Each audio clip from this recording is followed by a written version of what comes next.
Okay, so the skull's had a little bit of time to dry now, and I'm just going to go through and do a little bit of touching up on here and there with the small brush.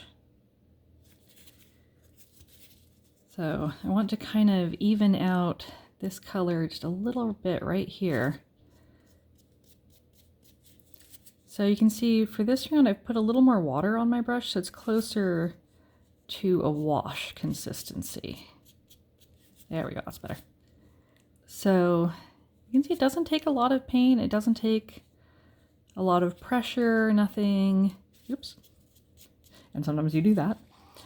So the nice thing about working with the gloves on like I do is that you can very easily wipe away extra paint, you know, if you get it all over, you can see my fingers are filthy. If you get it on yourself, this way it's not that much of a problem, where otherwise I used to always have my fingernails stained funky colors and whatnot because of getting paint all over myself. So I'm just spreading a little bit of the wash right around the curvature of the eye socket. And I like to kind of feather it slightly and then wipe it off just a little. So you can see it brings up this really nice texture right there.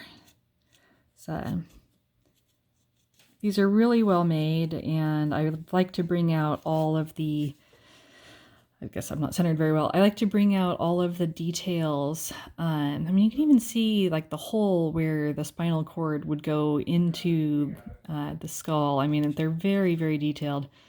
And I like to show that, you know, I want the original artist's work that did the Cameo to really show. And I'm very pleased with the way this one turns out. I think it's really nice.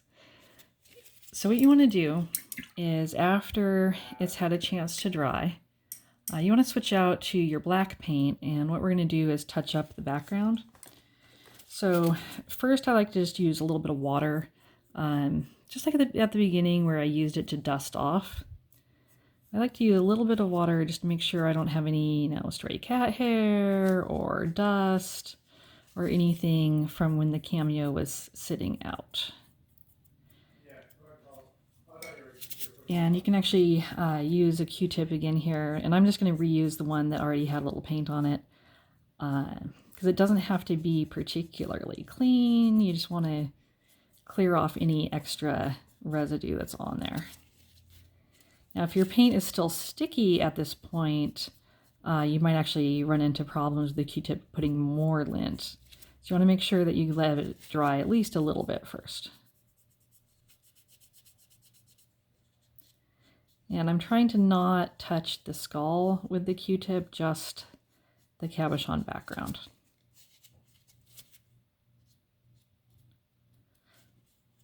Okay. Sometimes I will find they'll have these little white spots in the black, so you have to kind of buff it down a little bit. And that's usually just a little bit of mold residue from when the Cameo was originally made. It's plastic, so it doesn't really matter if it's there.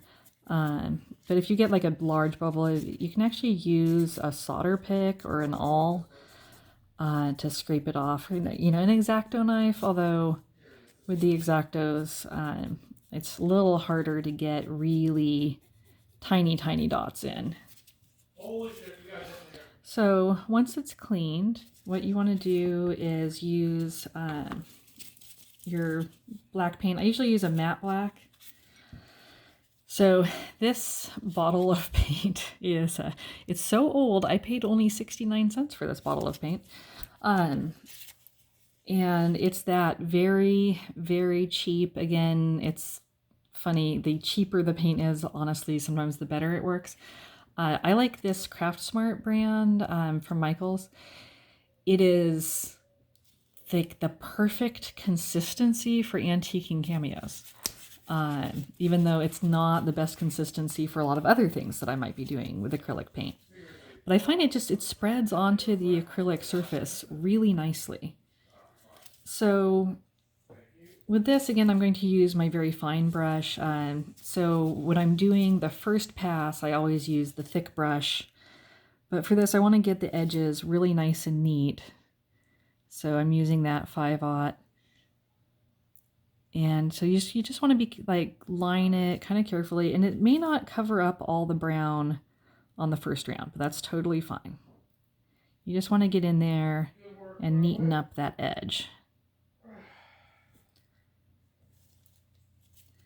And again, I'm just putting a little tiny bit of paint on the brush. It doesn't need to be a lot. You have a meeting? She's not ready yet. Okay. So, sorry, I have a meeting coming up.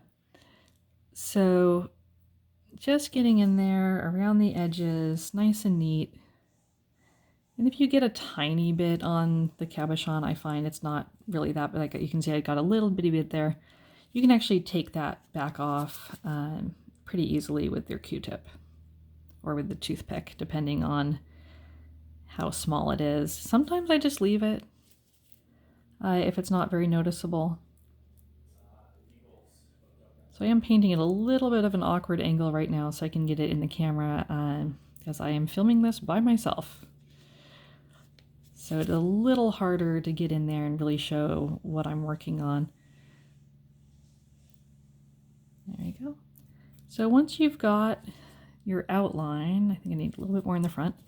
Once you get your outline the way you want it, then you can start feathering out from there.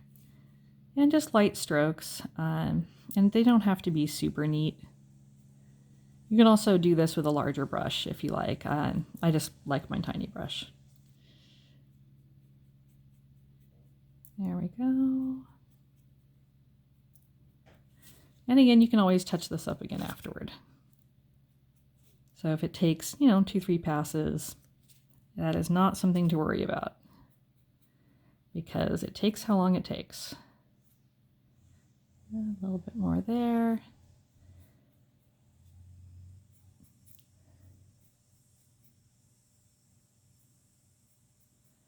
And the reason I like to feather it outward is then when the light hits it, if your brush strokes are a little bit visible, it's a lot less noticeable if they radiate out from the center than if they are vertical. And so I just got, I'm not really sure why that is, but I found that that gives me the best result. Oops, slightly too much. Sometimes you get too much paint and you have to scrape a little bit off.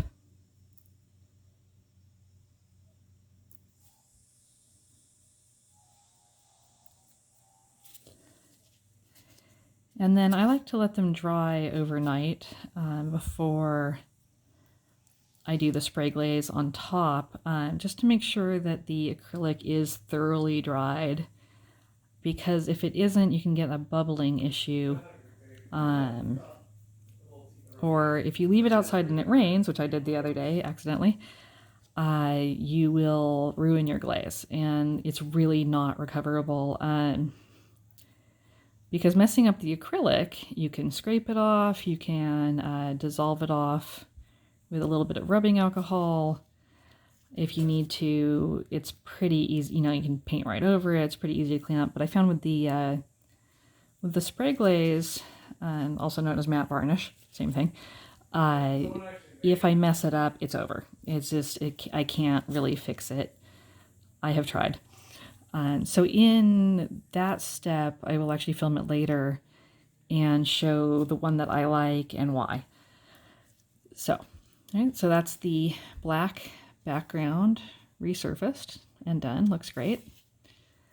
And this is where I got that little freckle of paint on there. So I'm going to see if I can fix it. And what I do a lot of times, if it's just this tiny amount of paint, is I actually get the toothpick slightly damp. I usually just dip it in my brush cup. And you can very, very lightly just sort of picking at it. And it's gone. So this brown freckle was there earlier and it's pretty dried on. So let's see if I can get that off too. I actually don't really mind the way it looks, but just to demonstrate how it works. So see how sometimes it's hard to, there we go. It's hard to pick up that tiny flake of paint. I'm not sure if that's even visible on camera. There we go.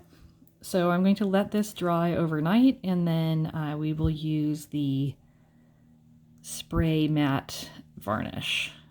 which I usually call it spray glaze. I think that's actually a brand name, but it doesn't, I don't know how to explain it. It's what you use when you're painting a canvas and you want to protect the canvas after your painting is fully done and dry. So there's some that are meant for acrylics and some that are meant for oils. And I will show that in the next video. Bye-bye.